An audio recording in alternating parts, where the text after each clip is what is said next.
రాజంపేట అమర్నాథ్ రెడ్డి గారి పుట్టినరోజు. అందువల్ల ఆయన తమిళనాడులో దేవరం దర్శనానికి కోసం పోవడం జరిగింది.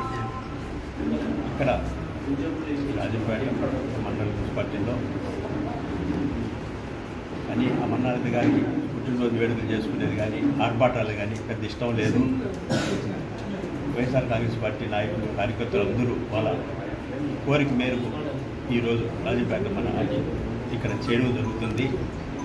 ఆయన ఎన్నో పుట్టినరోజు చేసుకొని ఆరోగ్యాలతో ఉండాలని, అదే ఆయనకి ఇష్టమయ్యే నిత్య ప్రజా జీవితంలో ఆఖరి వరకు ఆయన ప్రజలకు సేవ చేస్తూ ఇదే మాదిరి మంచి ఆరోగ్యం ఇవ్వాలని ఆ దేవుడిని ప్రార్థిస్తున్నారు. కడప జిల్లాలోని మరిన్ని వార్తా విశేషాల అప్డేట్స్ కోసం మా SCN న్యూస్ ఛానల్ను తప్పకుండా చూడండి.